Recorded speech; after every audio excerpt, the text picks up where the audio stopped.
It has happened. North Dakota State is officially an FBS program. We'd like to welcome all of you new viewers from the Mountain West to the Bison Overtime Show. I'm Grant Hubbard alongside Ethan Eibach. Peter Havelka will join us throughout the hour as well. For you new Mountain West viewers who found us on Saturday, this is a weekly show looking at North Dakota State athletics, hosted and produced by NDSU students. As you can see here, do it. There it is. See, those are the people who produce our show. Cash Roman, Jack Higgins. Thanks, fellas. We record this show live from the Memorial Union on NDSU's campus, and we hope that you watch us weekly, every week live on Thursday on YouTube, 5 p.m. Central Time, because we now have to mention Central Time because we're on the mountain time zones and such. We're going to be covering a lot more Mountain West football stuff, Summit League news, and Dakota School news. But moving forward, briefly discussing the Dakota schools. We're not, other than that, Mountain West, we're not covering that anymore, or the FCS. We're done covering FCS stuff now. We're covering a lot more Mountain West, but no more FCS stuff. That's done. We're moving on. Yeah, are we going to have to get a new Pick'em trophy for FBS football? Probably. We're going to be picking Ohio State and as Texas. I said on Twitter, you can hold my FCS one if you'd like to hold it. But that's the little brother now. Oh, okay, I understand. Don't be a South Dakota State fan and do that now. We're going to start with some non-NDSU football news. There's a ton of it, but we're just going to show you a little bit. Travis Johansson, the former South Dakota coach, he has taken off for Rutgers, so Piscataway is his new home now in New Jersey. One and done. That's interesting. Yeah. Matt Vitzthum is now the head coach. I must say Travis twice. Matt Vitzthum is the new head coach at South Dakota, former head coach at Grand Valley State. They beat UND in a national title game back in 2003, I think it was. He won 5 conference titles and had 7 playoff appearances there. So decent hire, but again, South Dakota, again, they went from up and coming to national power to nothing in the span of 3 years. Go back like 1 year ago today. We thought South Dakota was going to be the team. Number next 4 in to the NDSU. preseason poll last year. We thought they were going to be potentially meeting in Nashville with the Bison. Obviously, none of that happened, but Travis Johansson kind of got handed this job because Nielsen decided to retire. I think this is something we're going to see a lot. I think USD is going to be filtering through a lot of coaches because it's Vermilion. There's not a lot of money. You're in a crappy stadium. It's not a great place to be. No. Bobby Hauck's now in a better place as well. He stepped down as the Montana head coach just last week, and then he retired for all of 5 days to take the Illinois defensive coordinator job. Said in his presser he was done with agents and NIL, but he just didn't want to be a head coach again. He's now in the Chris Kleiman school of coaching where he wants to coach, just doesn't want to deal with the BS of being a Division I college football coach. Yeah, and I don't blame him one bit. I think we're going to see a lot more of this. Coaches that are 55 and over the age that are going to start retiring. Because Chris Kleiman would have coached another, 5-10 years? Yeah. No way he retires at the age of whatever he is, 62 or something. Yeah. Bobby Hauck's a little older. Bobby Hauck was going to coach as long as he wanted to, and obviously he's on to Illinois. Yeah, and then we got, again, this is always the classic case of the grass isn't always greener. Enoch Subomana, great player at NDSU, is a missile of a linebacker here. Yeah. He goes to Wyoming in the portal. I want to say it didn't work out, but just didn't want to play there anymore, so he went back into the portal. He's still there, and it's middle of February. I mean, he's just another of those cautionary tales of, I can get more money somewhere else. Yeah. I don't know who's looking at you, but they're not looking at Enoch Subomana anymore. And he was playing in the Mountain West, and now look who's in the Mountain West now. And I can almost guarantee you they're going to be better than Wyoming in year 1, and that move did not work out well. But we're on to bigger and better things. We're going to table Mountain West talk to later on in the show, where you do have to talk about Summit League basketball. We're going to talk about the week that was in men's and women's hoops, starting with the Bison men losing their first conference game to Denver. This was a game that I'm not surprised they lost because it's Bergstrasser, it's Carson Johnson, it's these guys that came from MSUM that know how to beat NDSU because they damn near beat them last year in an exhibition game. Yeah. So the Bison, they were up 15 at Hamilton Gymnasium. Denver battled back. The Bison got away with the win. Denver got them back 78-71. The Bison just couldn't shoot. They barely shot 40% for the game. They shot under 40% in the second half. I mean, Denver just played a really good basketball game. They shot 50% from field goals in each half. They were really good from 3. They led for 33 minutes in this, almost 34 minutes of this game. Carson Johnson, my God, 20 points, probably could have had more. He has that look where if he puts it up, it's going in. He just has that kind of look to him. Yeah, it kind of was a flash of last year's Bison basketball team where they would go minutes without scoring, like long stretches of time. And then we've hammered on the free throw thing. They got dominated at the free throw line. I mean, Denver shot over 84%, and the Bison down to 68%. And that's where the difference was really. And obviously, Carson Johnson was a stud in that game. And yet the Bison still had the lead with 4:05 to go. They took a 1-point lead. Then Denver went on a 7-0 run and just got rid of that. So, again, we'll show in our standings later, and Peter's up here. Denver is not a team you want to see. It's their swan song in the Summit League, but I don't want to play them. They can score. I mean, again, the only reason the Bison didn't score more is they just couldn't make a shot. What do you think that Denver did? It was just Strickland missed a lot of point blank shots. Feddersen missed a lot of point blank shots. Marki Strickland was off. They just didn't play well. It was just one of those games, and that was the first game back for Damari Wheeler-Thomas. He had 9 points on 3 of 10 shooting. Travian Carson had 7 points. The backcourt release didn't produce. Stefanowicz had 6. I mean, just didn't get enough production out of the backcourt. That's why they lost. Yeah, Denver's got a recipe to get to the Summit League title game if they can get hot at the right time.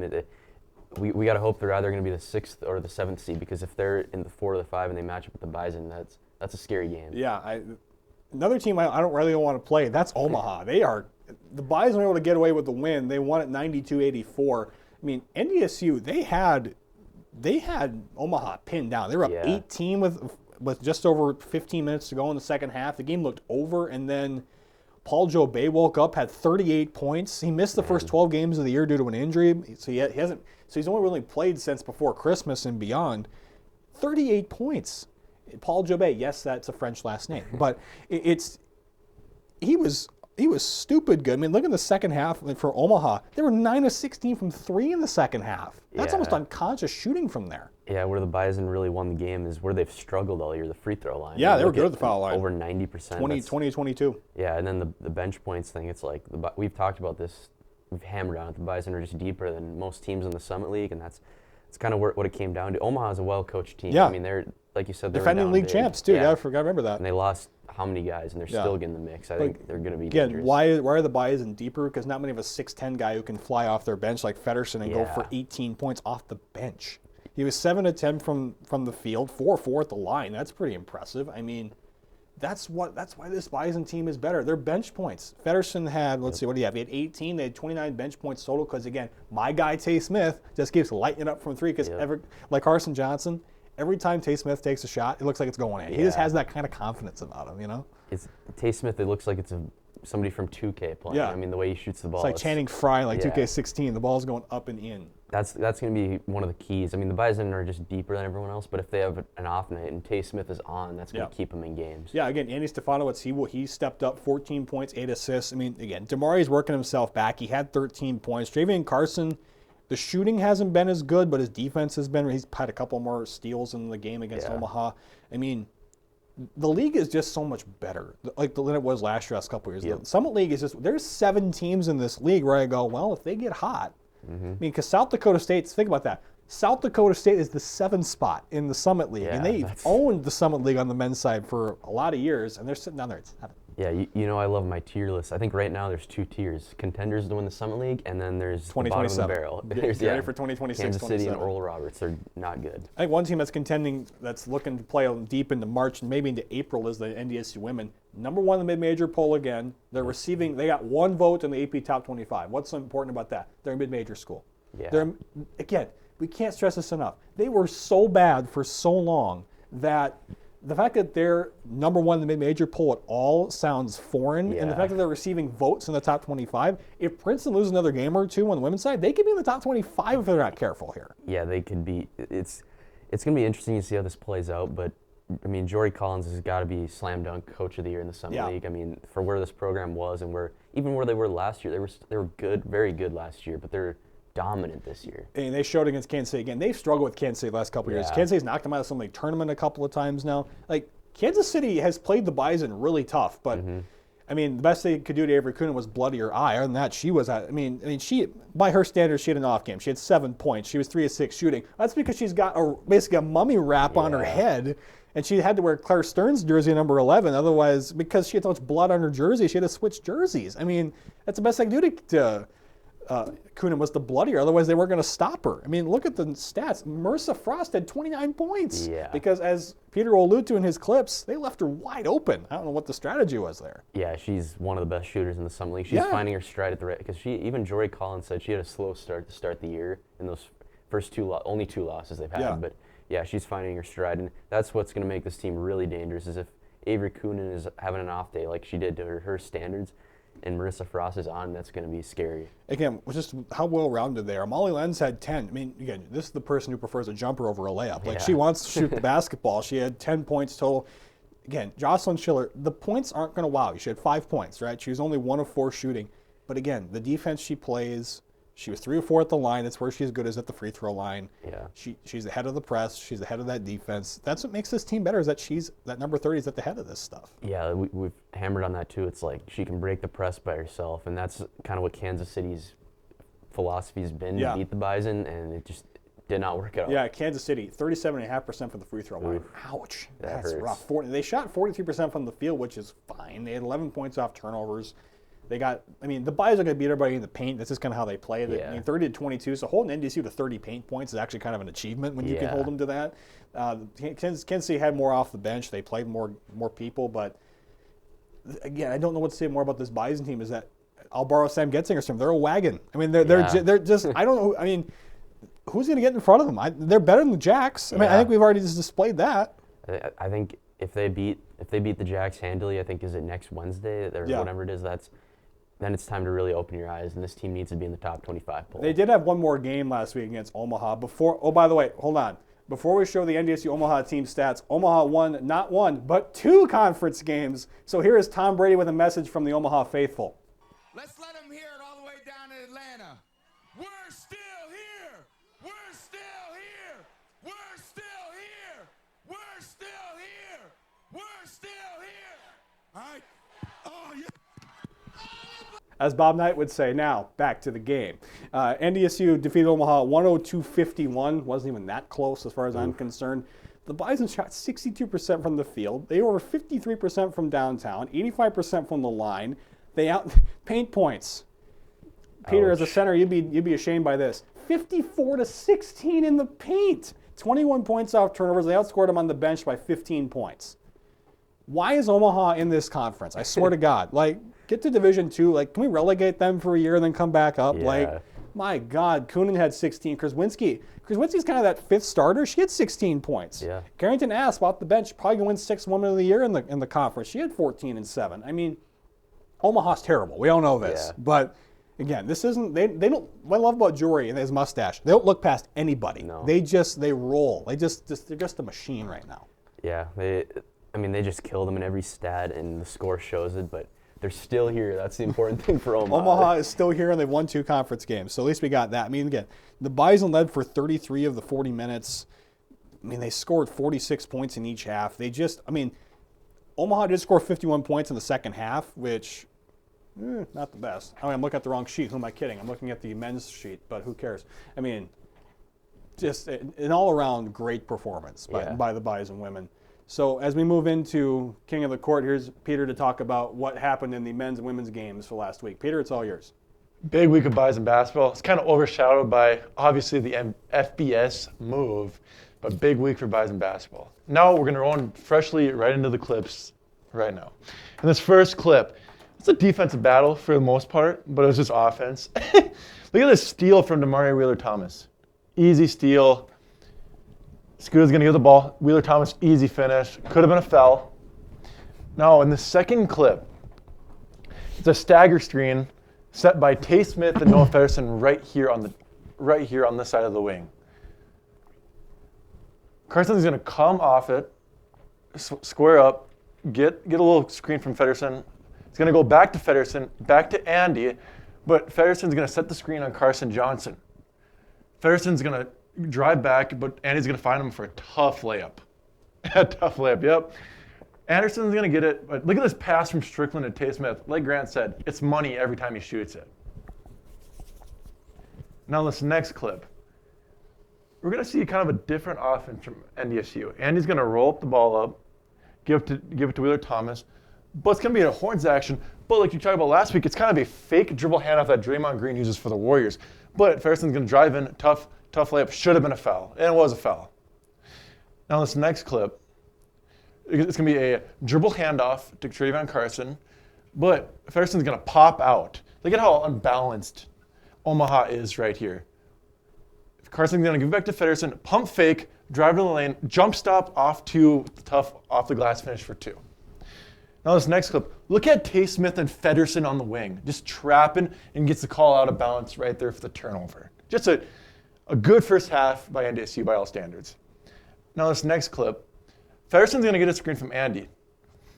But look at this wicked pass from Andy, from the steal from Strickland for Tay Smith. But look at this fake on Waddles.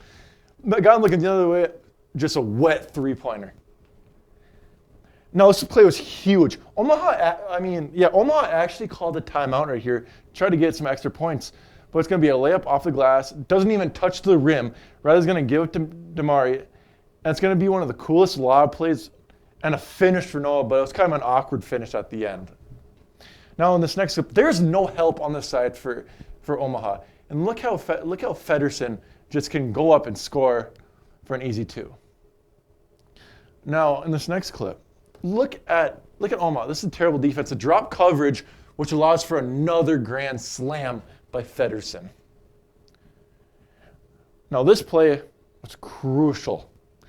Damari's going to get the ball, but he's going to use a hesitation dribble to go past number 3 and get the tough finish, which should have been a foul, and that's how they put away Omaha. Now, moving on to the girls. Look at how much space Riley Simon has. It's going to be an easy jump shot from the mid-range. Now, moving on. Kansas City like to try a 1-3-1. As we're going to see, look at how Kansas City moves with the ball. NDSU moves without the ball. They're going to give it down to Schiller, up to Schiller, but they are so unbalanced. That's going to leave Kraswinski in that short corner right there. It's going to go back to Hobson. Kraswinski's going to be wide on the back baseline. They're going to try, and Kansas City's going to try this 1-3-1 once again. See how they have the pressure up top, and Frost is going to pass it off, but they lose track of Frost wide open for a 3-pointer. And it's the same deal. Look at the confusion from Kansas City that allows for the easy 3-pointer. Now, there wasn't a lot of offense in this game from NDSU, but look at Simon on the low block with her winning her matchup. There's going to be no help from Kansas City, and she's going to finish with a tough left hook. Now, this play was awesome to watch from Collins. Look at Asp. She's going to fake the screen, slip it. They lose track because they're trying to double Abby Graham, and Asp is going to be wide open for the layup. Now, in one of the last clips, we're going to see Kunin get the ball, but Frost is going to be wide open on that first cut. But then it's going to be another stagger screen, and Frost is going to get the ball, and Frost is going to finish with a left-handed, kind of a floater. Overall, it was a very good clip, very good games from both teams. And as Grant and I were going to touch on it, and Ethan, there's some things that NDSU should work on, but for the women's side, they are flawless. And as Ethan touched on, they win against South Dakota State and they win against USD. This conference is locked up, and they might make a deep run in April and March. It'll be very exciting to see. Now, as I join the front desk, we're going to go into the Summit League standings for both the men and the women. Welcome back to the height chair, Havelka. Oh, gosh. So looking at the men's standings as we go on here, North Dakota State's at 1. They're 20-6. Not going to talk with net rankings this week. I'm not even going with this. I'm done with the net rankings. St. Thomas at 2. A couple games tonight I want to highlight quick. St. Thomas is at Omaha tonight, and then South Dakota State is at Denver tonight. Yep. Just to let you know, those are huge games going on tonight in the conference. UND is sitting in third before their matchup with NDSU. South Dakota, again, Eric Peterson, Coach of the Year. Trophy might be on his desk. 6-6. They almost beat UND last night. Denver is at 5. They were at the 7. Jump up to the 5 at 5-6, 12-14 overall. Omaha at 6 at 5-6. South Dakota State at 7. They're 4-6 in the league. Kansas City and then Oral Roberts brings up the rear at 8-9. What do we got here on the men's side, fellas? It creates fun matchups, especially with you're talking the games that are today that could shake up the standings. But man, I think we're going to lose out on the St. Thomas versus Denver first round game, which I really That's unfortunate. wanted. Yeah, but I tell you what, whatever that 4-5 matchup is for that quarterfinal, it's going to be fun, whatever it is. It's going to be a big game, and hopefully the Bison can stay at 1 because I mean the 8-9 game, it's going to be a cakewalk to the Someone has semifinal. to win. Yeah. So I mean, there's a lot for that 4-7 spot, and these games are so crucial for those teams to determine the Summit League standings and who they play in the tournament, and to see who's on the opposite bracket of St. Thomas, North Dakota State.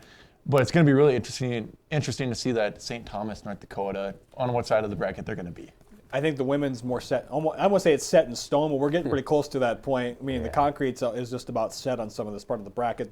The Bison just cruising through it at 11-0. South Dakota is at 9-2. Been surprising. Both those teams above beat South Dakota State, so the Jacks are sitting there at 3. They're somehow still 47th in net rankings, but that's not my problem right now. Oral Roberts is at 4 again. The line of demarcation, 1, 2, 3, and after that, I can't really help anybody after that. Or are you sitting there at 4?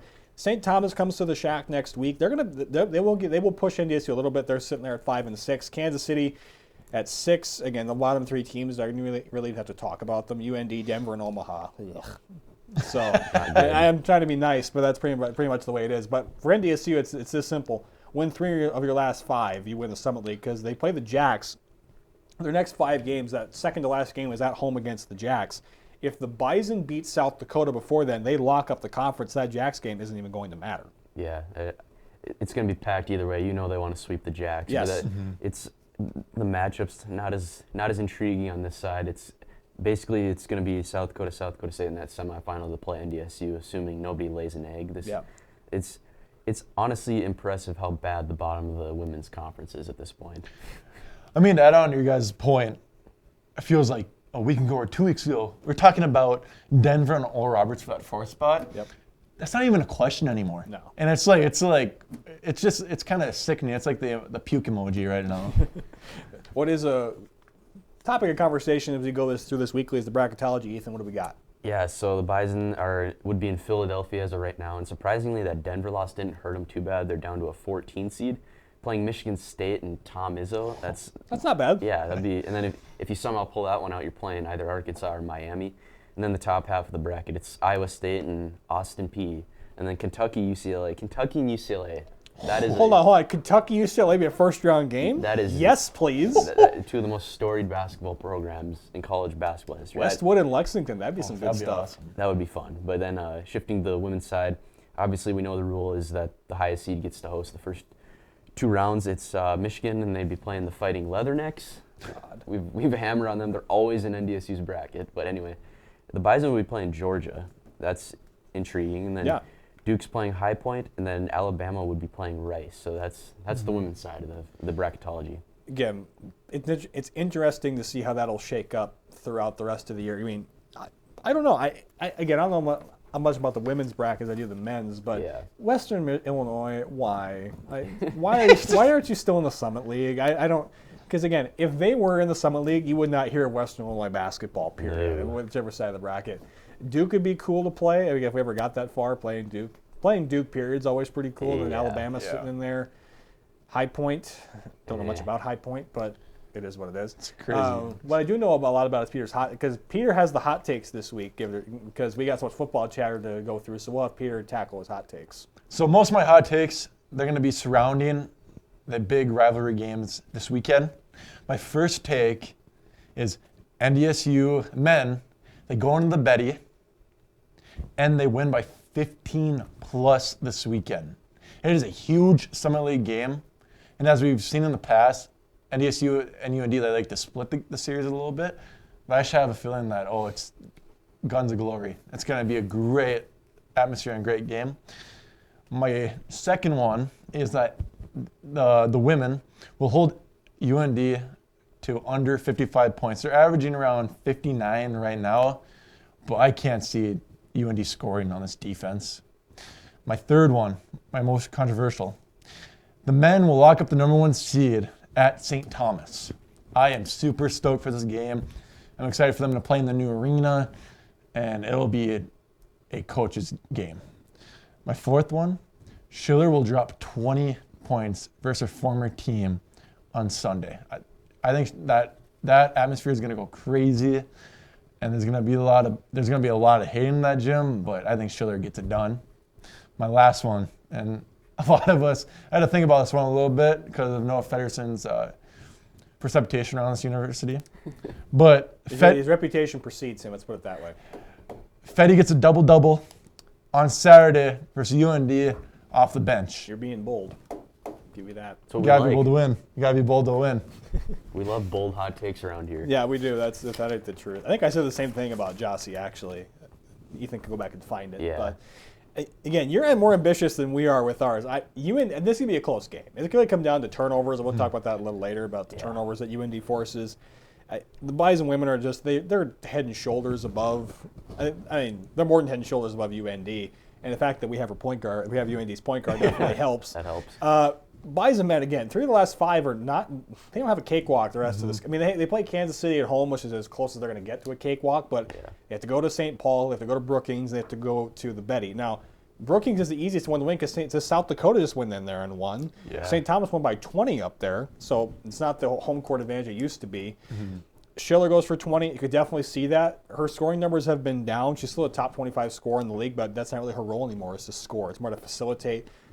Fetty double-double. He's been good off the bench, so I don't see why not on that one, Ethan. I don't. Yeah, I'm in favor of all these happening. I'll make that clear. But I think Schiller dropping 20. I think she's gonna be pretty motivated to do pretty well against her team, especially because we know what the crowd is gonna be down there. They're gonna be booing her big time.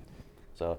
And then the men beating UND by 15, I could see it happening, but at the same time, I could see it being ambitious, very close. I hope these all happen. Yeah, I blew past the ones we got right and wrong. What did we get right and wrong last week, Ethan? Find them really quick here. So my correct one from last week was NDSU women will beat Omaha and Kansas City by 60 plus. I probably could have gone up to like 70 or 80 if we weren't careful. Yeah, and then the incorrect one, this is from December after the Bison lost to Illinois State in football. I said they're going to win the 2026 FCS championship. Whoops. Probably would have been right, but we'll never know. We're on to bigger things now. So UND they're obviously on the same old, which is trying to beat the Bison and everything because it's a Super Bowl from here on out. Again, UND men have been surprising this year. I think is all I can say about them. I mean, this isn't. I mean, I'm not going to have you say last place and everything like we did last week, Peter, because UND is a lot better than that. But they're middle of the pack in everything. I mean, their scoring margin is just about 0. I mean, they're plus 0.3, 77 points, 77.5 points per game scored, but they give up 77.2. 7th in field goal percentage, 7th in 3-point percentage. They're 6th at the line in the league. They're bottom half in the league in rebounding, but this is where they beat you. Turnovers, 9 steals per game. They beat you playing defense. Again, Paul Saylor's playing without a contract he's coaching without a contract right now. But this, I've heard the age-old saying that teams take on the personality of their coach. This team takes on the personality of Paul Saylor. They're going to scrap, they're going to claw, they're going to do everything they can to win the game. And it kind of shows in the way they play basketball. It's just they're not going to wow you, but they're just good enough to win the game. Yeah, and Grant, I feel like you copied my notes a little bit. I should have left them out. But, middle of the pack in pretty much everything in the Summit. But they're led by Eli King. Yep. A block a game and 2 steals a game. Trayvon Carson's not far behind that. Grayson Alleman is their leading scorer. Did I say that right? 15.1 points per game. Yeah, something like that. And interesting part about this game is kind of a Minnetonka reunion between Alleman and Andy Stevanovic because they're teammates there. But UND struggles shooting. They're 7th in the Summit, 7th in 3-point percentage.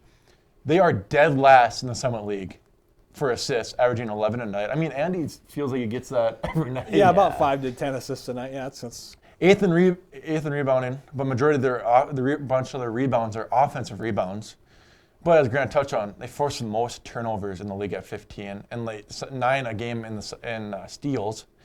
But they usually go 8 to 9 man deep, and Anthony Smith coming off the bench has been phenomenal for him. My keys to the game, before I get ahead of myself, limit the turnovers for NDSU. You have to stop the extra possessions. You have to make them beat you on the outside by forcing tough shots, and limit the offensive rebounds. Come on, UND top 2 in the Summit rebounding wise. Just limit those opportunities. You got the game by 15. Yeah. I think it's like you said, it's going to come down to turnovers. You have to limit UND's. You got to limit the crowd, because I think the crowd noise is going to be a factor, even though in basketball sometimes doesn't. If you don't turn the ball over, I think the Bison win pretty handily. I think they just have the matchups to do it, but. Yeah, it's going to be a fun environment down there. It's up there. It's fitting you put up Tay Smith on the graphic because he's number one in the Summit three-point percentage. I mean, he's been outstanding this year. It kind of blew past the Bison part of this stuff. They're scoring a lot more. I wouldn't say they're scoring more than they did last year, but they're just more efficient scoring the basketball than they were last year. Their defense is back to where it was because it really wasn't there last year. I mean, they were kind of what Denver is this year, what they were last year. They could shoot the heck out of the ball, just couldn't defend it. Again, injuries had something to do with that the latter part of the year, but it's just the men have to find a way to win 3 of their next 5 games. Yep. If they can find a way to win 3, and then if St. Thomas drops another game, then you're good. You just got to find a way to win. Again, the easy part of the schedule is gone. Only Kansas City is the only game where you can kind of sit back. They want to relax as a player, but as a fan, you go, okay, we should get this one, right? Yeah. UND, this is one I hope you're right, win by 15 plus. This is a game that, because again, the Bison aren't around in football for UND to play. This is now their big event every year is when they when the Bison come to Grand Forks in basketball. So it's their Super Bowl moving forward. Women's side, I think we know who's going to win this game. It's just going to be what kind of attendance is going to be there for Jocelyn Schiller, I think is the question that we have. UND, they're not going to. They are. I'm not going to say bad, but they're not good is the way I would describe it. 8th in points, 7th in points per game allowed, 7th in field goal percentage. They're under 40% shooting the ball, which is bad. Dead last in three-point percentage. The one thing Omaha isn't last in is in three-point percentage. They're top half in free throws and rebounds, thank God, and they're dead last in steals. They don't wow you in anything. Apparently they lost Schiller. They lost, I can't remember the name. They lost Pemberton off that. There was a good guard next to Jossie. There's nothing left. I think Walker Demers is there as their post, but that's all they got. Other than that, they don't do anything well. I mean, guys, they suffered the worst loss in the Summit to Yeah. Omaha. They have the 8th worst offense in the league, and they're under 60 points a game. They shoot 27%, as Grant touched on. I don't think people comprehend how bad that is. That's horrible. Yeah. And then, we didn't even touch on 20 turnovers a game. 20 turnovers a game. That is terrible. But the one thing they're good at, second best attendance in the Summit League. This will mean that it will be loud Sunday. So if you're going to the game, Earplugs may be a good thing for that. Mackenzie Hughes, 11.2 points per game, and Walker Demers, 10.6 for comparison. For comparison, Carrington Asp averages close to 13 points off the bench for NDSU. And one of my last takes is UND looks to play spoil in this game. My keys of the game: don't play into the crowd. Make UND actually make shots. That helps. Make them make shots. That makes sense. They're just gonna give it to them. Yeah. Put Koonin on Demers for matchup advantage. You do this, they're out of the game in 10 minutes. And a little key matchup: Sydney Pinky for UND has started the last 3 games. That's the only offense they have. Don't let her get hot from 3. She has shot 40% from the arc, and she's made, I think, 9 out of 22 attempts since starting. Yeah. So those are my keys to the game. Anything you got, Ethan, on this one? Yeah, I think you guys are being modest on UND. I'm going to be hard on them. Okay, go ahead. They suck, okay? They're terrible. But you basically just don't screw up and you win the game. One thing I will highlight is, like, UND's free throw shooting is not horrendous. So if you just make them shoot and don't let them get to the free throw line, you win the game. They're terrible. See, this is why I wish Mallory Bernhardt was still the coach of UND, because she hated NDSU because she was a player at UND. She hates NDSU. Because Jory and Mallory did not like one another. No. I mean, what was it, a couple years ago where Jory's calling a timeout just to rub it in, I think? It was just, those two hated each other. I don't think NDSU and UND on the women's side really hate each other as much as they used to. Yeah. But it's a tough job for UND to try, because women's basketball, again, is not their sport. It's their 4th sport, if you want to say that, because they got hockey, they got football, and they got men's basketball. This is the 4th sport they have. They just don't have the funds to stay level with NDSU in this sport. And my last thing, it is still a rivalry game. Oh, yeah. It is not like a walk in the park like they did against Omaha. They are going to give it their best to upset NDSU and kind of ruin their chances. But it will. The men's game, I'm super excited for, but the women's game, it's a. Dennis Hutter is not Mallory Bernhard. He's got a long way to go in getting that team going. So we're in transition to football now, and now the good stuff. NDSU is an FBS school. Let's look at the map and see just what we're going up against here now as we move into the Mountain West Conference when we can get it up. There it is. So go ahead. This is what we got, Ethan. Now there's no more Dakota schools. There's no more other Valley opponents. This is what we got. These are the guys. Northern Illinois, UTEP, New Mexico, Air Force, Wyoming, the Nevada schools, and San Jose State. Then Hawaii's down there and off the lower 48. I'll tell you what, I have a reason to go to Hawaii Yes, now. you do. I'm not a big vacation guy when it comes to going to like sports. Don't get me wrong, but now Hawaii is in the near future for myself and my family. Again, so you got destination. We got tons of those for you. Yeah. UNLV, located in Vegas. It's not the University of Las Vegas. It's the University of Nevada, Las Vegas. Yeah. El Paso, so UTEP, the Sun Bowl, one of the more iconic bowl sites that every year is the Sun Bowl in El Paso. Albuquerque, for you Breaking Bad fans. Oh, yeah. For New Mexico. Air Force, if you thought the Citadel was cool, go to Colorado Springs, go to the Air Force Academy. That's some cool stuff. Yeah. San Jose State, you're an hour out from San Francisco, so you're about a good train ride away from San Francisco, from the Bay Area. Hawaii, hello. I don't need to say any more on that one. Northern Illinois, about an hour from Chicago. So I don't know how far Normal is from Chicago, but DeKalb's an hour away. Yeah. And then Reno, Lake Tahoe is really close. Well, right across the lake. Well, I mean, Lake Tahoe's a lake in itself, but so you got that. And then the one school it's not really a destination, but could be a rival if you want to force it, is the Cowboys of Wyoming. I mean, they're out in Laramie, so there's not a lot going for I mean, they produced Josh Allen, so they got that going for them, but that's about it when it comes to Wyoming. But yeah. Yeah, the destinations you hammered on it, like Laramie is the one spot where you're basically in Williston, North Dakota. Yeah, pretty much. The equivalent to that. These other places, you're either at a location where you're on a vacation or you're an hour away. Like, I think the one I'm most excited for is Albuquerque, because I am a Breaking Bad guy. Go and see those filming locations would be awesome. But I mean, Bison fans who weren't going to Terre Haute and Normal and Vermilion, whatever, now you have places to go. And I don't blame people that didn't want to go to Vermilion. That place was not the greatest place. Now go to El Paso. Yeah, all the schools actually fit on this map, unlike the Valley, and we're sitting here because your shoulder would block off Murray or anybody else that was in there. But so. Now we're talking about the schedule a bit, because that's how the hot topic is. Okay, who are we playing in 26? That's what we want to know, right? Again, according to our guy Don Mizzo, non-conference schedule is going to be scrapped. I don't think there's any shocker that's going to get scrapped. Likely one FCS game will stay on. It's likely going to be East Tennessee, because your home options were East Tennessee or Austin Peay. Yeah, you're going to ditch Austin Peay. No offense to the Governors, but they want to keep ETSU on because it's the back half of home and home, and they want to honor that because the Bison went to Johnson City a couple years ago. The dramatic ending there.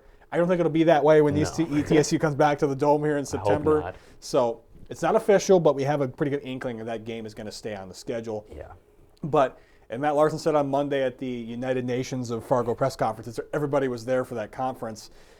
He said they hope to have the schedule complete in the next couple of weeks. He was kind of joking, looking at Todd Phelps, the associate athletic director, when he said that.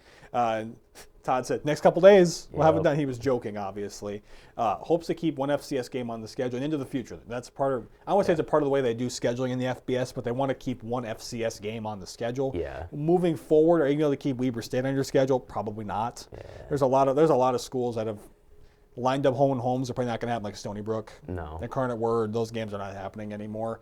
But can we interest you in some possible away games for non-conference? Southern Cal's at the top of this list. Yeah. It's not going to happen, but we're allowed to dream up here in Fargo. Maybe a little too much if you asked a couple Twitter accounts. Possible away game moving forward this year: Navy, Army. You can complete the Commander-in-Chief Trophy circuit if you want to do that. Memphis and Temple. Those will be your possible away games this year. On the home side, University of Alabama, Birmingham, Louisiana Tech, Florida International, Florida Atlantic, and Jacksonville State, and then Ohio. Hey, FCS members. How about that? Jacksonville State's on that list. I get people are going to say, just stay in the Valley if you're playing that stuff. Well, again, the attendance isn't going to be anything, so we may as well try it out, right? Yeah, and for like fans, I don't think the non-conference schedule next year is going to wow fans, and you're going to get some backlash. Just wait till they get Purdue on the schedule in 2029 or something. Like these first 2 years, it's probably going to be a bit of a struggle to get games. I was so shocked that they were scrapping the schedule this year because these games get scheduled years in advance, and we're talking 8 months from now we're going to be talking about whoever they're opening up with. Yeah. And I think East Tennessee's staying on because week 4, if you look at the schedule, there's a lot of openings. Most of these teams don't have a game scheduled for that week. Now, the USC thing, people on Twitter are going to go crazy saying we're going to be opening up with USC and Lincoln Riley. It's not happening. No. They're not going to, for one thing, they probably won't do it anyway. They're not going to do it 8 months prior. That's just not happening. They had an open date and they had Missouri State scheduled. The Bison are not Missouri State. You're going to win the game 71-11 if you're playing Missouri State, right? When you're playing the Bison, you're going to expect a 4-quarter game, which is not what FBS teams want week 1. The Power 4 schools, I can't believe I'm saying that now. Power 4 schools, we're now a group of 6. Those Power 4 teams do not want to schedule a good group of 6 teams to start out. They'll play. I'm not going to talk about the teams in this league because they're not conference foes, but they don't want to play Sam Houston to open their schedule. They want to play a little higher up than that, but not too good. That is non-conference games in the future. Potential 1 Power 4 game every season, likely on the road. Likely there's a chance there could be a home and home where the FBS Power 4 team comes here. Home and homes with former FCS Powers are on the schedule. Georgia Southern, James Madison, Sam Houston. Coastal would come back. Marshall. They never came here, but they can now. Yep. There's more teams than that, but these are the ones that are important. So what a schedule could look like every year from here on out. So 1 Power 4 game, likely on the road. 2 group of 6 games, split them, 1 home, 1 on the road, and then 1 FCS game. Obviously, that game's going to be at home. Yep. So Jack fans, if you want to pencil yourselves in there, go ahead. You have to pay us to come here. Yeah. And the marker's staying in Fargo regardless. So do what you want with that. Yeah, I think, you fast forward to 2028 when the Oregon game is happening. I think to use that for an example, I mean, you're going to open up at Oregon and then potentially Coastal Carolina come to the Dome. And then you go to JMU and then you have your FCS game against Citadel, whoever the heck it is. But that's what makes this great is that these, when the Bison opened up in Boulder against Colorado, that was the talk of the town all summer. Yep. And then after that, it was a letdown because you're playing Tennessee State. That's not happening anymore. Yeah. Again, so off of the scheduling stuff, I'm just kind of getting into the reactions that have been happening to this move and everything. I want to start with an episode of Happy Hour by John Gaskins, who's up in Sioux Falls with Sioux Falls Live. He's kind of like, I would compare him to be the Don Izzo of the Sioux Falls area. People really like John Gaskins a lot. He's had McFeely on a couple times. He had him on yesterday. And they had some thoughts. And I thought so I wrote a couple down here. Mike, I don't remember if it was Mike or it was John, who said they compared the marker game disappearing to the Nickel Trophy game disappearing, which I agree with. Because NDSU had this back Division II, Division I days. NDSU had immediate success, and UND was quickly in the rearview mirror. So UND was okay, so the Bison blew up in 04, pretty much. 5, 6, and 7, they immediately had great years, and UND was quickly forgotten about. UND quickly, they wanted to get the game back sooner than they could because that's what made them relevant in football was playing NDSU all the time. Yeah, and we're getting the same reaction. Obviously, I wasn't alive when this happened. Right, yeah. But, we're getting, from people that have told me things, we're getting the exact same reactions from Jacks fans. Yeah. We like this playoff format. We want to win national championships and whatever, all that. The Jacks need the Bison more than the Bison need the Jacks, and that's you need to hear that, SDSU fans. That's just how it is. Yeah, because let's finish what I had written down. UND ended up missing that game more than NDSU, and that will quickly be the case again with both UND and South Dakota State. Because again, the Bison don't need that game to survive an FCS. It was just another game that they had. It meant a lot, sure, because you're playing for something. You're playing for the marker. You're playing for bragging rights in the state of North Dakota. That means something. To the Jacks, that meant everything. Because the Bison were the measuring stick. Yeah. They were the yardstick where you got, okay, where are we? How good is NDSU this year? It's like when the Cowboys and the Niners would play each other in the 90s, and there was just some wars where they would literally measure each other. They weren't worried about playing the Saints and the Eagles and the Falcons. They were more worried about playing, okay, I know we got Murray State. Okay, the Bison are right here. We got to be able to beat them. That's just the way that that UND, especially specifically South Dakota State, because Justin Sell, their AD, has literally said, we look at NDSU, we're tied to NDSU, we want to be tied to NDSU moving forward. Yep. Well, if you want to, it's going to cost you $17.5 million, which I don't think you have in your budget right now. That's a problem. Yeah, they for have them. I hate to use the little brother. They have the little brother mindset right now. Well, UND does more. UND does more, but SDSU is kind of filtering that way. They're media members. We like this FCS format. By the way, I do too, but you know, there's bigger and better things out there. Yeah. Are you going to love it when you guys are playing Montana State every single year in the FCS championship? I don't think so. And, you know, the marker thing, these two teams are going to play again. It's just, I think this is so identical to the D2 with NDSU and UND. I think the Bison are going to move up. They're going to have success. UND, which now we're comparing SDSU, is going to move up 10 years later, whatever it is, and they're going to be the little brother forever. We may be in our mid-30s, early 40s by the time the two teams play each other again, especially UND. That's going to be hot take, I don't think that's ever going to happen again. I think they'll play each other again. It's just going to take a while because now if the Bison are up here and UND's down here, it's tougher to make the move from FCS to FBS than it was D2 to Division 1. That's tough. That's a tough move in its own right. Moving up in FCS to FBS, that's tough, especially for UND. And the difference is that there is a majority, there is a group of people at South Dakota State that eventually wants to get there. There is not that at UND. No. UND has no interest in moving up. And whenever we'll get into the whole splitting thing of the P4 and the G6, that probably is going to happen. UND is not going to move up to that. No. It's not happening. But again, with UND, what is there to play for right now? I mean, what's your rivalry? Because I don't think they've ever seen South Dakota as a true rival. No. I don't think that we see South Dakota State as a true rival. They never really have. It was, we got to play we got to play NDSU. We got to beat them at the Alaris. Well, they did. But other than that, what have they done in FCS? Because they've been comparing themselves to the Bison. They've been behind the Bison every year for the last, since they moved up to the FCS fully. I mean, they barely made, because like the first time they were good in FCS football, like 2015. Because they beat Wyoming, I think, that year. And they were like a game out of the playoffs because I can't remember who they lost. They had a bad loss late in the year. That's what cost them a playoff spot. Like they always do. So they've been good from 15 to now. They've still been catching up. They won in 23. But again, the Bison have won each of the last two meetings. They won, 5 or 6 meetings at the FCS level? They only played 6 times at the FCS level. And only 4 times as conference opponents. That's it. That's all we got between the two schools. And I love that you brought up the falling behind thing because this is exactly what is about to happen in Brookings. They're going to be dominant at the FCS level. Not dominant. They're going to have success. They're going to move up. Look how much time it's taken UND to get into the consistent rankings at the FCS level. It took 20, and they're still doing it. They're still trying to catch up.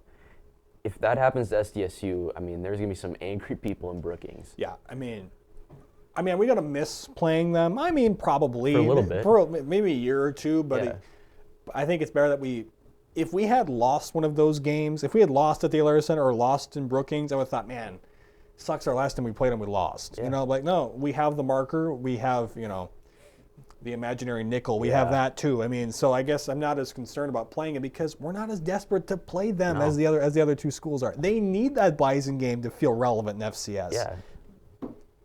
I don't know who you're going to feel relevant against now. The Montanas? We have to play the Montanas every year just to prove your worth in FCS. And you're talking about how desperate they are to play NDSU.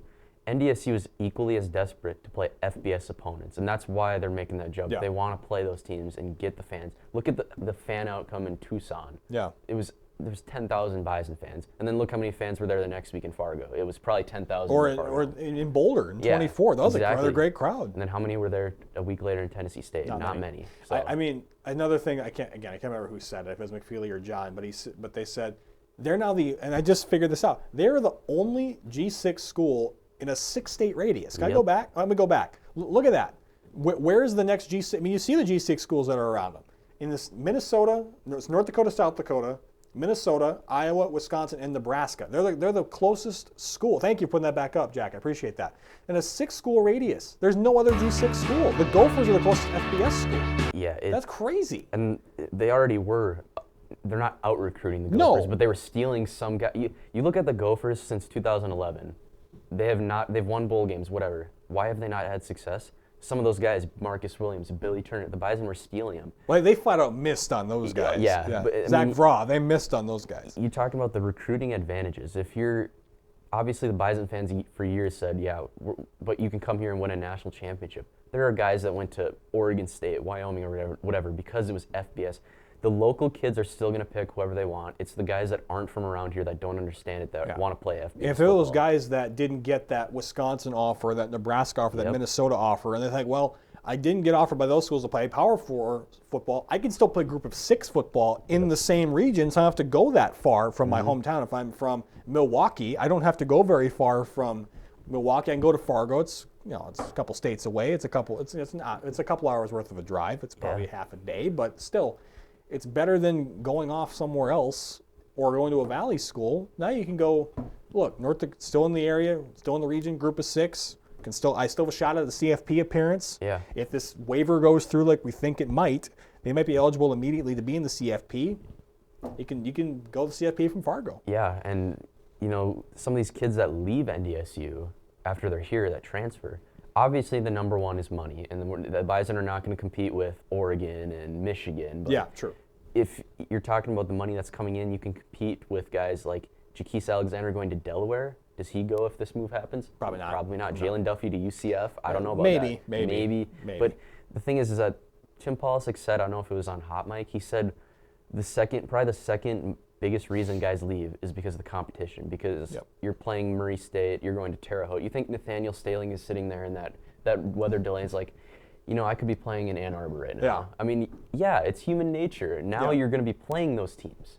Yeah, there's a couple questions that, before we get into what we actually want to talk about with this Q&A, is a big part of the TV contract with the Mountain West is CBS Sports Network. So if you're a Summit League fan like we all are, you likely have CBS Sports Network, or you're getting CBS Sports Network to watch the games. If you're in Fargo, you better get it now. Otherwise, you're not watching this team play on sometimes on national TV. Because remember, WDAY is basically gone. Outside of maybe a game or two, you lose WDAY, which sucks for me because I don't get to spot, and Don doesn't get to call games anymore.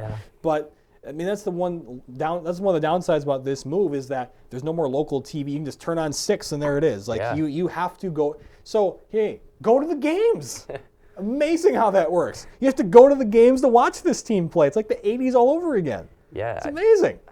I do think this whole TV thing will help attendance a little bit, but can we just get 18,000 and tailgating is packed like it used to be? Like that old picture of. It's on Twitter somewhere from Bison Illustrated. It's like everybody's tailgating. And then, another thing that people don't realize is that the tunnel walk, people were in their seats before that started. Like, people wanted to see the tunnel walk, and they still do, but it was more of, when there was a sellout, the fans would come right at kickoff. Now, let's get the fans in the seats 20 minutes before kickoff so we can cheer this team coming out of the tunnel. Yeah, so get CBS Sports Network or go to the games. Yeah, if you want to go to games that badly, then you got to pay for CBS Sports Network. So you're paying for something, whether you like it or not. You're just going to have to pay for it. One of the other hot things that we saw in our comments from the Saturday video was, but NDSU isn't Title IX compliant. They got to add women's sports. They have to add money or scholarships. No, they don't, as it turns out. So even with this move, no new sports will need to be added to the women's side to balance out the scholarships. Remember, they have to go from 63 to 85 scholarships moving forward. Yeah. They do. I can't remember what Matt called it, but it was like a Title IX evaluation or something. It's a technical title. I don't remember the name of it, but they do it every year. As it turns out, they're still Title IX compliant. Don't ask me how, but they just are. So if you want to comment, well, how do you know that? Matt Larson told me in the press conference. They're Title IX compliant. So they don't need to add women's wrestling or women's flag football, which is now a sanctioned sport by the NCAA. They don't need to do that. Yeah. They are fine where they are with the sports they have. They're good. They don't need to worry about adding money and adding sports. They're good there. And funny enough, I'm taking a sport law class right now, and you learn about. Boy, I need to take that. That sounds like fun. Yeah, you learn about these things, but the Title IX thing, there's so many loopholes, finicky little rules in there. So that's just. I don't think it's as big of a deal as people are making it out to be. And the thing is that they were filtering scholarships around partial scholarships. Now they're all full. Correct. So that's a big thing. I think that's a part of it, but that's not an issue. So we can stop with that crap of why the more money they got to put into it, more than 17.5 is you got to pay for more with sports. No, they don't, as it turns out.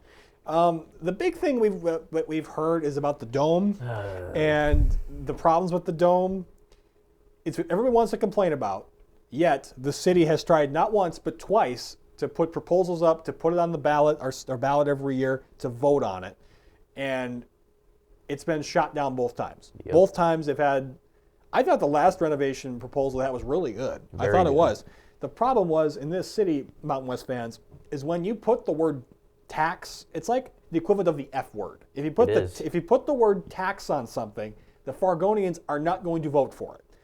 What I like about what's funny is that a lot of people are in the comments or Dom, I live in Moorhead or I live here. I would vote if I could. Why don't the people in Fargo want to vote for this is what I'm still not. And it was like a state lodging tax. It wasn't even like anything that the local taxpayer is voting for. It was the out-of-town people were going to pay for it. I know. So I still don't understand what's going on with why people won't renovate the Fargo Dome. People are lazy. They don't want to read into it. They don't want to research. It's the same thing for everything. It's the people, not to hate on older people. People above the age of 50, when they hear the T word. Yeah. The T word, tax. T word, don't use it. Whoa, tax. We're not doing it now. It's like this wasn't just a football thing. You know how many events the Fargo Dome holds every year? This would have been huge towards that, and it's disappointing that our city doesn't, or the community doesn't vote on it. And by the way, the city's not building a new facility. No. So deal with it. It's not happening. So for the last time, you had your chance to renovate it, and you said no. So you're stuck with what you get. Beggars can't be choosers. Yeah. You can't just decide, oh yeah, let's go knock down West Acres and put up a new facility. That's not happening. No. Because you think NDSU has that much money lying around? No. I doubt it. They just paid happening. $7.5 million to move up. You think they have money left over for that? Probably not. Fargo Dome is not it's older. It's not, but it's not falling apart, No. which is what I really hate. It's not the Dakota Dome. No. Okay, it's one of the premier environments in college football, and that's what matters. You know, we're not gonna have. I mean, there's suites in it, whatever. It's a nice enough stadium for a G6 It's like we're school. comparing the Fargo Dome to the King Dome. That place actually had ceiling tiles falling down at times during games.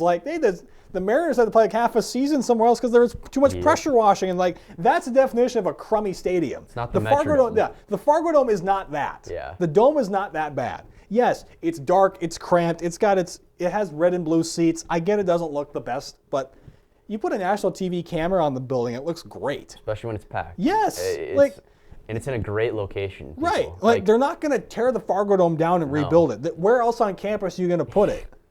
Nowhere. I don't know. What, by the horse park? I mean, Yeah. that's down the road. I get it's down the road, but that's off campus. The best college football facilities are the ones that are on campus. It just is. Talk about the location. The airport is, a mile from here? Right. It's easy. There's hotels straight across the Remember street. Kolpak saying that. It was like when they were still talking about this years ago. He's like, well, if Gloria Navarez were to fly here, you land her plane, she's on campus there. already when she gets off the flight at Hector. You can see it when By the you're way, flying renovated in. airport, so we're good there too. Mm-hmm. So I mean, what else do you want? You can see the Fargo Dome when you land. Right, That's how close exactly, it is. yeah. You literally can. You can see the practice facility when you land. Yeah, every time we take off to go to Frisco, be like, oh, there's the Fargo Dome for the last time this year or whatever. But you get done with the game and you want to go eat, good. B-Dub's right across the street. Right. Subway's Applebee's right there. is right there, Yeah, there's yeah. plenty. Then there's parking everywhere. Our GM loves the late night apps. Yeah.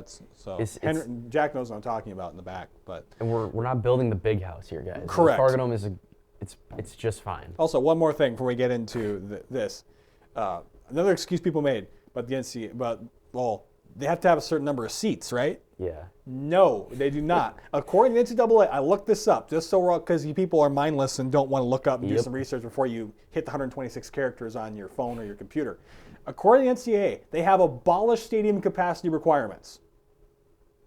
There's no more minimum requirements. Yeah. So 19,000 is perfectly fine. Now, again, Dom pulled this up as the capacity for all the stadiums. I get that 19,000 on the lower end, but it sounds a hell of a lot louder than 19,000 when that place is full. Exactly. So can we quit it with the stadium? Because it's never been the issue of why they weren't FBS. It was because of because they're in North Dakota. That's why it was the problem. It wasn't because of the damn stadium. It's insane to me the people I talk to that aren't. If you're a casual, that's okay. Just don't act like you know that this has to happen. Yeah. But the people that don't understand that this doesn't matter. When these FBS talks first started in 2015, just briefly, it was always the Fargo Dome, the Fargo Dome. Since college football has changed a lot since 2020, and I don't know when this rule happened, but it was about this year. But last year is when they abolished the rule. Because remember, Sam Houston is playing in Bauer Stadium. Kennesaw State. That's 8,600 people. Yeah. Kennesaw State, that's around 11,000. I want to say. Not a lot of people. Jacksonville State, they actually have that's 26,000. So that's okay. So 19,000 is perfectly fine for now. Yep. And you know what? If later on, if we want to fund a new stadium or we want to fund that, that's fine. But for now, the Fargo Dome is perfectly fine. I don't want to put a wrecking ball to that building because it's one of the best environments in FCS, or it was in FCS, now it's FBS. Yeah.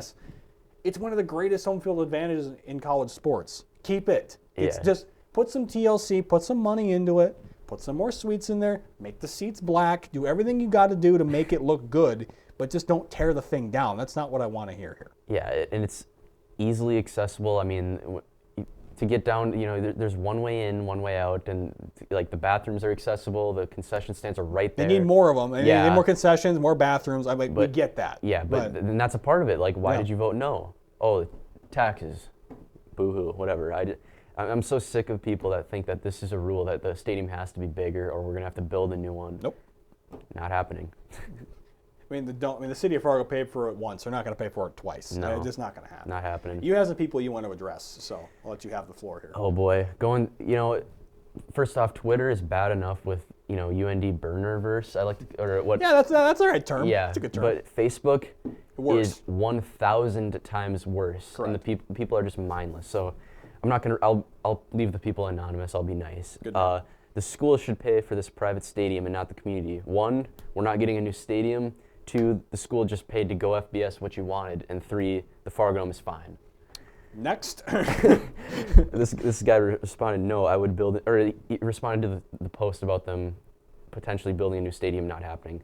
No, I would build a new stadium unless you can find a way to add seats to the dome. That could happen, but it's not something that the Fargo Dome Authority is exactly worried about right now. First of all, we had 10,000 people at the last game that just happened at the Fargo Dome. Why would we add new seats? That makes zero sense. There's plenty of seats there, and we're not building a new stadium. This is the worst one of them all that I read. The worst, and it's not even close. Time to give up on West Acres. Tear it down and build a stadium there. It's right off the interstate. Parking is already in place. Can you punch me, please? This is the worst thing I've ever read in my life. I'm not going to punch you, but I would punch the person who said that. For one thing, West Acres is adding stores. They just, if you watched our news yesterday, Charlotte and Hallie are talking about they just opened a new store. Like they're not. They just added JD Sports, I think it is. Yeah. They're not going to just knock down West Acres. They just put a Best Buy in there. Like they're not gonna. There's a Craven there. There's a Best Buy. Von Mar, thank you, producer Jack Higgins. I mean, there's a lot of good stores in there. They're not gonna tear it down for another stadium. It's not happening. No, it's one of the, Fargo is, I love Fargo because I've lived here my whole life. Yeah. There's not a lot of things to do here. West Acres is one of the things to do here. Correct. And we're not tearing that down. I mean, Best Buy moved in there 5 years ago because Yes. their stadium, I'm getting the stadium talk. Their previous building was too big, so they had to downsize, and it was more foot traffic for them by just being in the mall. Yeah.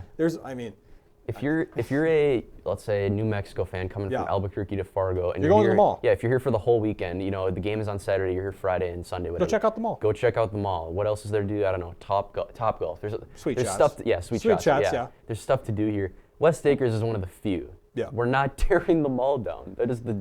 There's a Chili's in there. There wasn't McDonald's in there, but we took that down. I don't know why. But The worst part of this? Yeah, it has 8 likes. There are 8 human beings out there that agree with this guy. That is. I understand that what West Acres, speaking of TLC, it probably needs some as well, but you're not tearing the mall down. You're just not. It's not happening. Who's going to get their phone fixed? But you got to go to West Acres to do it because there's 4 phone stores inside West Acres? You're not, no. And plus, we're here in North Fargo on campus. Yes. West Acres is over in South Fargo. Yeah. That doesn't make any sense. Exactly. And off the interstate thing, the Fargo Dome is half a mile from the interstate. And Fargo is not a big city. It's big for North Dakota. It's not, when you're going from if you went from where I live to where you live in the south side of Fargo, that's not like going from one side of LA to the other. That would take that's actually real. That's really Fargo, North Dakota. Yeah. It is not, it's not that bad, okay? This isn't like the Giants moving from New York to New Jersey. No. That's what across the bridge, right? Yeah. And this is not that. No. I think you people can live coming over to North Fargo to watch the team play. 20-minute drive. And apparently all these people were from out of state who go to these games. Yeah, apparently. So you got to come in from Moorhead. Oh, shucks. North Fargo is closer to Moorhead than South Fargo is to Moorhead. It is. So I don't really understand what people are talking about when it comes to that. Yeah, I actually have a relative that, Roseau, Minnesota lives up by there. 3-hour drive. They come down to every game. It's. You had to tack on 20 more minutes if they're coming in from Roseau. Exactly. It's just accept it. West Acres is here to stay. Yeah. Okay. I Acres. can't believe I have to say that on the show, but okay. You're not done. Yeah, I'm going to address this, to put it nicely, this moron. He put a worse word in here. We're not going to say it. At NDSU Bison Nation, Oh, boy. I am going to call this guy out, but NDSU 2026 schedule. This is not the real schedule before he begins. At USC week 1. Week 2, we're hosting the Citadel. We already have an FCS team week 2. Why are you even saying this?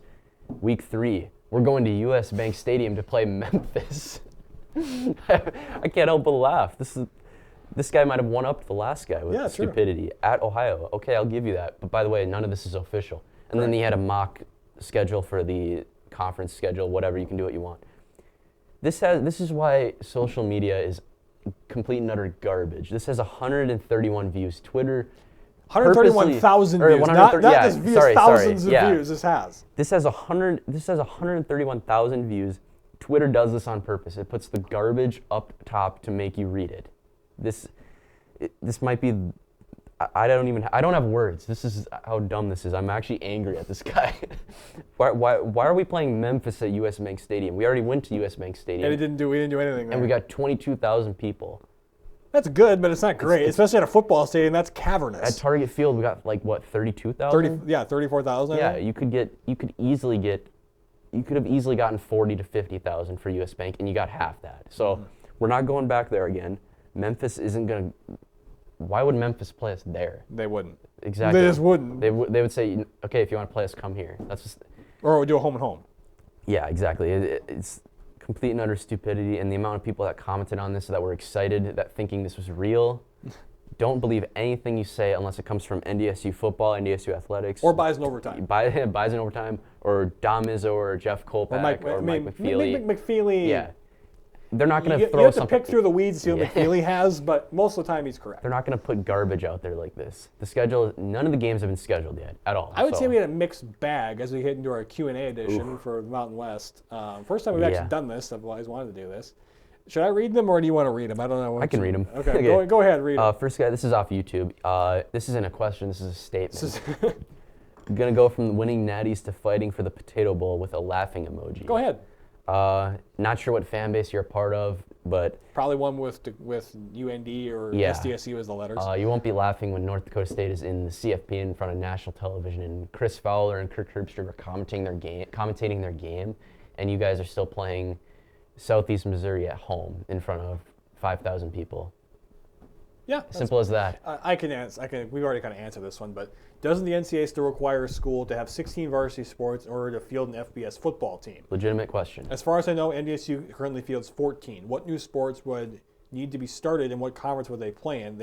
But as we've said, they're Title IX compliant, so it doesn't matter. Yeah, they're good at 14 sports because of it all comes down to Title IX. That's literally what all this is about. Because this came out in the mid '90s of the lawsuit that took place to make sure that men and women had equal sports or remotely close. As far as Matt Larson told us, it's not a worry. Yeah. They're Title IX compliant right now, so no new sports need to be added. Again, please do research before you comment. Yes. That's all I'm asking, because it's not hard. With Title IX, you don't need to add more sports. No. Because again, they did the eval every year, and apparently, according to Larson anyway, they are Title IX compliant. So there won't be women's flag football, women's wrestling. How much I would love it. Hockey, we're not adding. Brad Berry will come coach the team, by the way, if we ever did that. That's not being added. There's no new sports are being touched for now. Now, as Matt said, in the future, we will always explore new opportunities to add sports and add teams. For now, it's the Mountain West for football, it's the Summit League for all the other sports, and except wrestling, which is in the Big 12. That's it. Those are the three conferences that North Dakota State will be affiliated with for the foreseeable future. Yeah. So deal with it. Kudos to this guy for asking a legitimate question and not just mindlessly putting something out there. He genuinely asked a question. Yeah. So to this next guy, this is kind of a statement / question. He goes, Northern Illinois / Wyoming will probably be your big rival now. Accurate. I mean, for now, that's probably true. That's something. Until they go through a league year, I guess I don't know what the real. I think New Mexico could be a rival because Jason Eck is there. Yeah. If you want to consider UNLV a rival, because it's like when the Bison came into the Valley in 08 just gonna say with the Gateway Conference, where they were picked to win the league year one. Because if you forget the year before in 07, they were 10 and 1. They were 10 and 1 and had a chance to win the conference championship. First year eligible, they were picked to win the league. Everybody wanted them except Northern Iowa, surprisingly, and UNI pounded them. Yeah, it wasn't close. That's something that I could see happening. I mean, when the Bison separated and went to Division I, UND rivalry gone. Well, Northern Iowa, the people that are worried about rivalries, the Northern Iowa one came out of nowhere. I mean, no one really saw that. So there will be a rival that comes out of nowhere and is good. So to his point, it could be Northern Illinois, it could be Wyoming, two teams that aren't great. Because we made fun of Northern Illinois on Saturday. Yeah. I mean, and the commenter, I can't remember his name, he was right, is that Northern Illinois has been pretty good the last 30 years. Yeah. Last year they were terrible because they had a litany of injuries and they were not very good. So you might be right, commenter, that they will be the new rival. I hope they are. I want to have a rival in this league, and I don't know if it'll be Wyoming because of the bull tie, the Craig Bull tie, not the bull tie-in, but the Craig Bull tie-in, that is. So is there a trophy on the horizon for that? Maybe it's a big bust to Craig. I don't know. Cool, I think he would actually like that personally, but I don't know. So we'll see what rivalries come out of it. I don't see the Jackson UND being on the schedule unless they move up. Other than that, your conference rivalries are going to be what you got for now. Yep. It's new rivalries always develop. It's just it's the nature of sports in general. Obviously, being in a region helps, but it's the way it is. And somebody new is coming. And Northern Illinois, by the way, beat Notre Dame in 2024. Yeah. Picture the Bison doing that. And Notre Dame went to the national title game that year. And they had a chance to win. I mean, they had a comeback on the horizon. So big things are coming. Yeah. All right, next question. More of a comment. Well-deserving and long overdue for NDSU. Now, over the next 2 years, especially if UNLV bails out, which is possible because the Pac-12 may be on the horizon for them, or maybe it's the Big 12, who knows. The Mountain West has to add both South Dakota State and Montana State. Now, that would be a real power conference in the G6. He says G5, but G6. From what I'm hearing online, this is a very real possibility. NDSU will not be the last school going to the FBS in the foreseeable future. Possible. Yeah. I would argue that UC Davis is probably next in line because they are an affiliate member of the Mountain West and a lot of other sports, and they're Olympic sports, so that's probably who's next in line. I'd also argue Tarleton State because of them. I mean, they're in Texas and they have a ton of money. Yeah. Abilene Christian, maybe. They're not as good as Tarleton is, so we'll see on that one. Again, much as we want to like the clown on Sacramento State, they're in California. Yeah. Mountain West only has one California member in it. I think it's because no more San Diego State. So it's the capital of California, and much as we like the clown on Dr. Luke Wood, his team is in a good market to do this. So again, it comes down to South Dakota State if they have the resources to move up, which right now I don't think they do. No, not yet. And Montana State, Montana has to go with. Yeah. That's literally a state law. Is that they almost a state law. They have to go up together because they're so economically tied to one another that they have to go up together. Yep. This isn't like the Jacks and the Bison who are imaginary ties to each other. Montana State and Montana are literally tied to each other. Yep. Like there's a thick rope between the two of them. Like they have to go up together. Which that means the Big Sky is then gone if those two teams move up. But it's already watered down. So last school for the foreseeable future? Yeah, they're not. I agree with that. But I don't think it's going to be automatically South Dakota State, Montana State. It can't. It's not. It can't just be a snap of a finger. It's a longer process than that. And South Dakota State, 4 or 5 years down the road, when they realize they probably do want to make the jump, it's going to happen. It's just they got to get the money going. They're in the spot that the Bison were in 2020, I'll say. Yeah. They want to move up, but they're got to build towards it first, and they have the facilities, but it's just a matter of when it happens, and they got to get an invite. And Montana and Montana State, they've gotten to the top of the mountain. They have an indoor facility, and as far as I know, Montana does not have an indoor facility. I don't think so. And they might be planning it, but Montana does not want to move up from everything I've heard, and maybe the athletic director thinks differently. They have the fan base Matt Larson wishes that the Bison fans had, because Wa-Grizz is a really cool place to play, first and foremost. It's 26,500 people that go to every game. It does not matter who the opponent is. Nope. If it's Ferris State, who they actually played a couple years ago and almost lost, by the way, or they're playing Long Island, who's terrible, they still get a great crowd. They play the Brawl the Wild game. I mean, they have a fan base that's really good. I'm not saying it's a great fan base to tweet with because they're kind of defensive about a lot of things, but that's neither here nor there. But those schools would be great additions to the Mountain West. I'd be lying if I said I wouldn't want to add them to the Mountain West. I love to have them, but it's a process. Yeah, and I just don't think Montana wants to at the moment, and Montana State probably will eventually. I think realignment's always coming. It's going to keep happening, and I think to answer the question or the statement, whatever, I think I could easily see those three 10 years from now. Do you think those three will be in? For sure. Yeah. Is it in the next 5 years? I don't know. That's questionable. Yeah, next one we have. I'd be very surprised if the Vegas game versus Montana State gets canceled. Both teams are set to receive about $1.25 million. If this gets canceled, it's at ESPN's direction, not NDSU or Montana State's. That's correct. Yeah. As we did some digging, and that's true, is that both teams are being paid by ESPN. Mm-hmm. It's in the contract that the game will not be canceled if either one is an FBS team. I think the Bison put that in there. Yeah. So it's likely going to stay put. It's going to be weird because it's going to be an FBS, FCS game at a neutral site. That's going to be weird. That's not a bowl type of thing. So it's going to be interesting, but that's true. Is that likely this game will not be called off because of what ESPN's decision. Yeah, and if you dig into the weeds, like, is Brent Vegan there in 2 years? I don't think so. I think they go undefeated, win the Natty this year, or they go 11-1, whatever. I think they win it. I think he takes off. I think he takes guys with him. Now you're talking about this game not as amped up. Then you can see ESPN going, Yeah, maybe, then we're like, I don't know if we really want this anymore. Do the Bison really want to play this game still? I think they were banking on if they didn't get to FBS, then this is a huge game for playoff implications. I hope it stays on just because, I mean, it's fun playing Montana State. I love toying with their soft fan base. But yeah. This one's pretty simple. Bad move, don't fall in love with the first shiny object that meets your eye. My answer is, seems to me like the fan base is ready for the move, so get in line. I mean, get in line, pal. I mean, it's here whether you like it or not. I mean, it's amazing. I think our buddy Sam Huseby, who's been on Twitter, he's been tweeting about this stuff, is like, I love people are crapping on NDSU because they're making the move, and then they're getting crapped on for not moving up. Yeah, even though that wasn't their decision. This was their decision. They made the move to do this. When you win 10 national championships, people are going to get hated no matter what you do. Yeah. And there's a lot of coping going on in Brookings and in Grand Forks right now. That's just the truth. And it's not that just met the first shiny object that just met your eye. This has been in the works for years. At least months that we know of now. I mean, for fans though, I mean, they've been talking about this since 2018 when they stopped showing up to the games. I mean, this is not the first shiny object that's come across their eye. This next one feels like one you should be taking. Let's see. This would mean that NDSU will be paying more in expenses to play fewer football games every season and never be a national championship contender again. That doesn't make much sense or show a good return on investment. Then again, if your only ambition is to get invited to a meaningless bowl game in wherever the location is, go for it.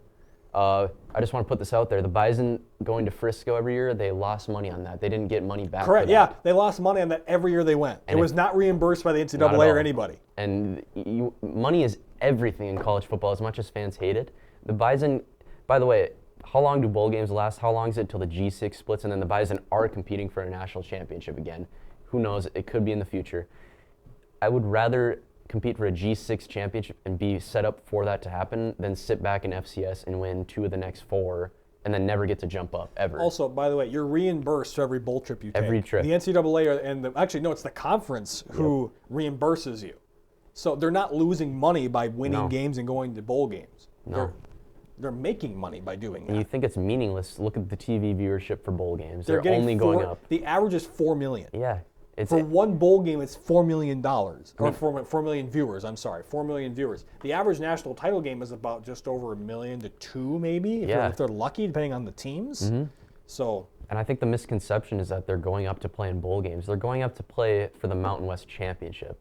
The Mountain West Championship is at the home site. Can you imagine the Bison hosting Hawaii? UNLV. UNLV in the Fargo Dome.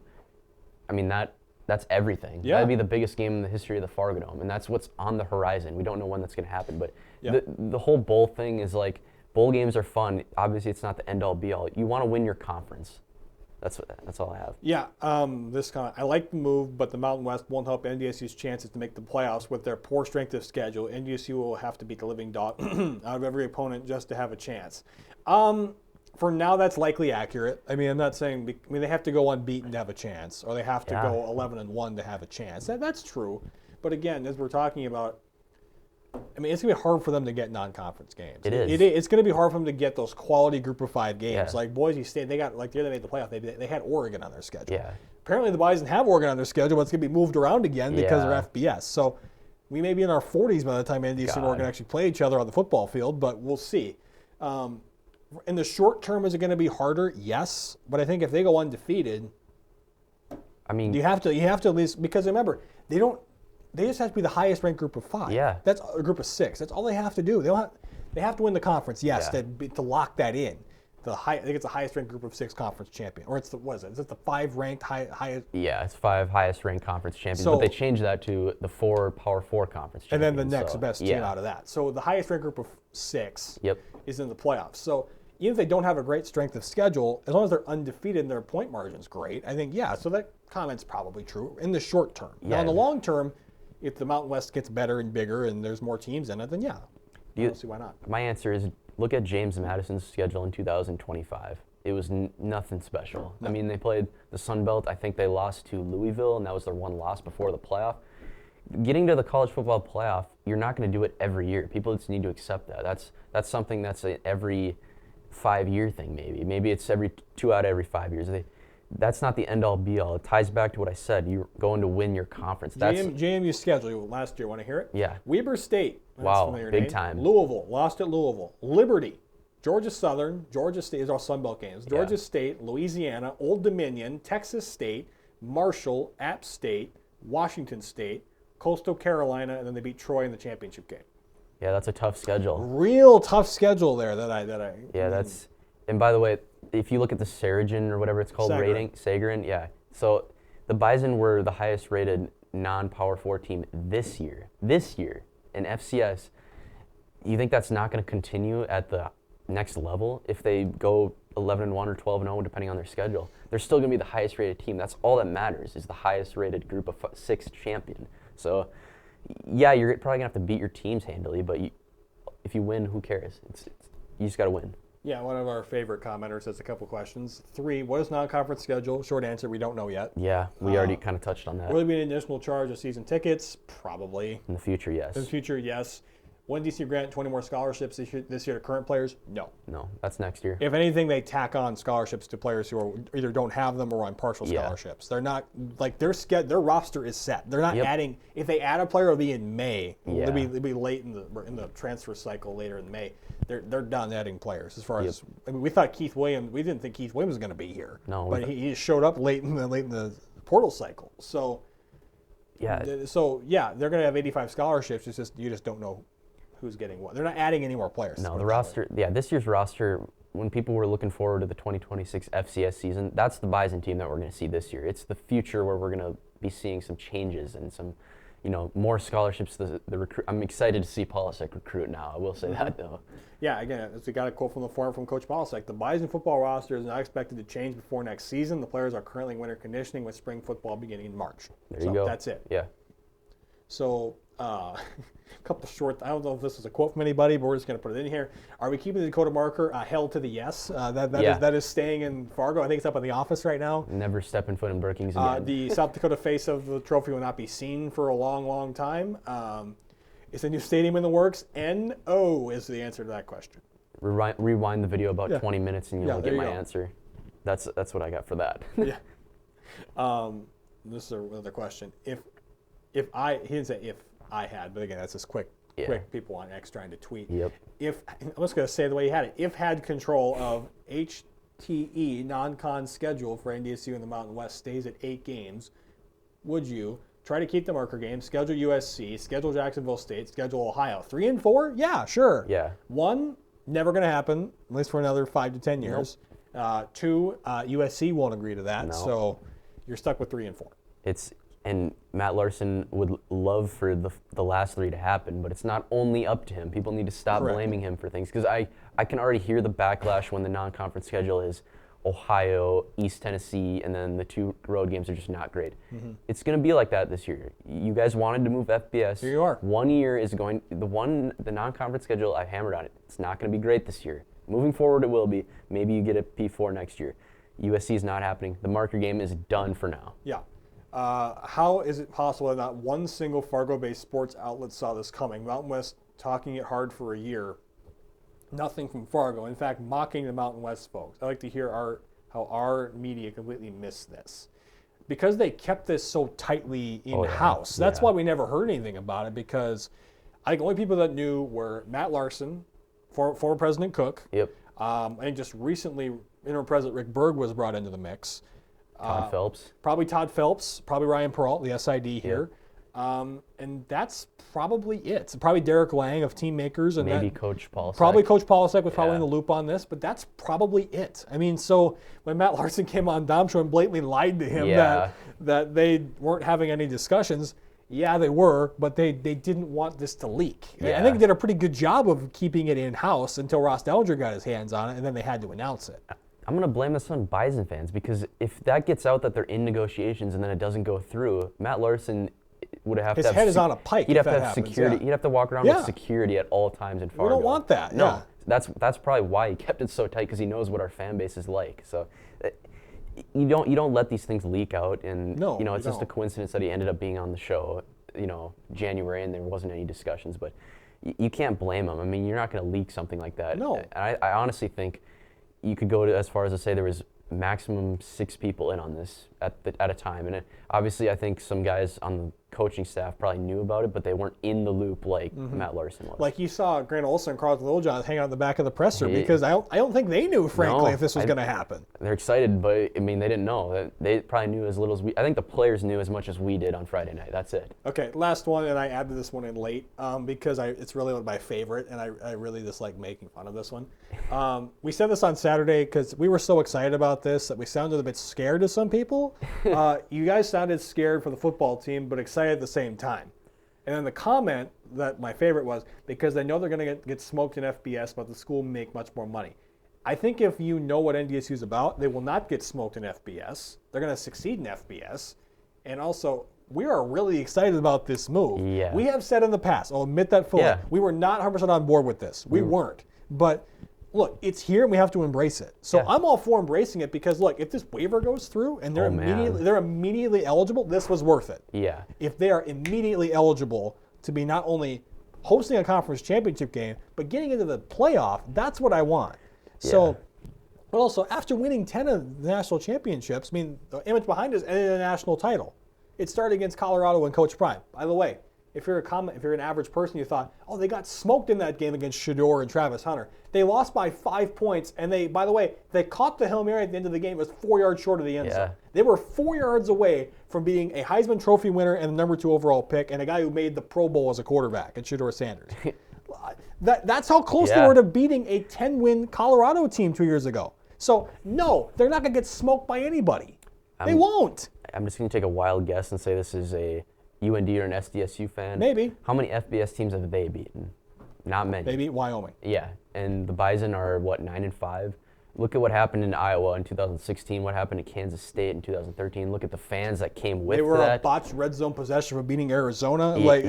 People forget about that one because, again, that's one of the most forgotten games in because it was Bison at history. 10 o'clock at night on the West Coast, and they played Arizona. By the way, get used to that because I think we're going to have some night games. Yeah, we're going to have a lot of those games. And night game, in the Dome, actually, I mean, you can feel when it's a night game, weirdly enough. Like You can. I agree with that. It's that game Saturday night against the Jacks last year here, it was a Friday night game. Or a Saturday night game. You could feel it. When all those years you had the semifinal on a Friday, you could feel it. That's just, it's the nature of football. And to get back to this, if you think the Bison aren't going to go at least 8-4 next year, you don't watch football. Like the quotes, they go 5-7 or 4. That's not happening. I think you all know that too. You can clip this if they go under 6-6 next year. I'd be absolutely shocked. If they're not bowl eligible, I'd be shocked. I would be completely shocked. I mean, they're gonna have a couple of free wins with East Tennessee State on there. Yeah. They'll get at least one, and then we'll go forward after that. But if they play Ohio, Jacksonville State, they will win those games. Yep, it's like the non-conference schedule. They're probably going to go 4-0 if they don't get a P4 team, and the conference is going to be tough for some people think it's going to be a cakewalk. It's not going to be. They're going to be. I think the floor is in conference 5-3, 4-4. Yeah, they could go 8-0. It's going to be tough. It's going to be tougher than it was in the Valley. People don't want to hear that. The depth of the Mountain West is probably equal to the Valley. I don't know. Better than the Valley. I'd say it's better than the Missouri Valley. It's pretty close, but the top tier teams, that's where the difference is. South Dakota State and UNLV are not equal. UNLV wins by 2 scores. They're not equal. Illinois State is the third best team in the Valley now? Yeah. Who's the third best team down, New Mexico? Probably New Mexico. I mean, top 3, I think, there was like a mid-major poll that came out. Yeah. And the Bison, just by a fan, they were ranked 3rd. Yeah. They hadn't played a game in FBS yet. They were ranked 3rd. That's how much respect they were behind. It was Boise and somebody. I think it was New Mexico. They were behind Boise and New Mexico. Then UNLV was a couple spots behind that. those are the schools they're competing with here. Yeah. So that's not South Dakota State, UND, South Dakota, Illinois State. And this brings so much excitement with new teams. It's like I was already kind of deep diving into FCS rosters for next year. Yeah. Scrapping that.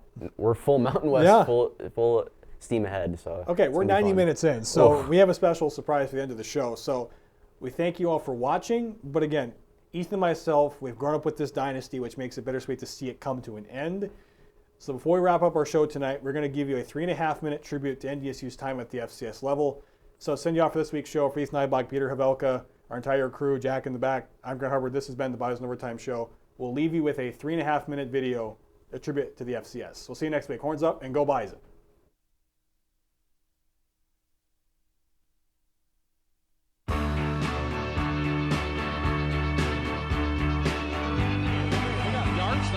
From the 20, first down. Walker takes the snap, has some time, throws it deep up the right side for Heckendorf. He is there. A catch at the 40. Are you kidding me? He's free at the 25-20. Heckendorf to the 10. He's in. A touchdown for the Bison. Like dolphins can swim. Though nothing will keep us together. We can beat them forever and ever.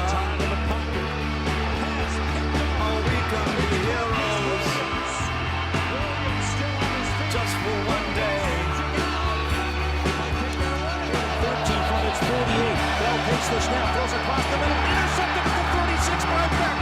Right sideline at the 50. He could go to the 40, 30, 25, 20, 15, 10, 5. Jensen with a long snap now takes it off right guard, dives, touchdown, Brock Jensen. The Bison quarterback, Jensen. The keeper, Brock Jensen, touchdown, North Dakota State on 4th down and 3. The goal line touchdown, Brock Jensen. The three-peat is complete.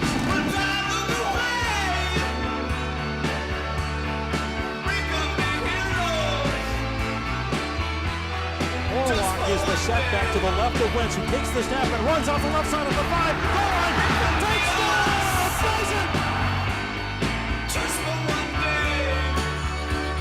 Slot, kick, on the way, the kick is up, it's good! And the Bison kick zero, and Ethan kicks right down and throws the football sky high. Standing by the wall, and the gods shot above our heads, over our heads, and we kissed. There's still nothing could fall, and the same. End zone, picked off, intercepted by Jimmy Football. It's all over.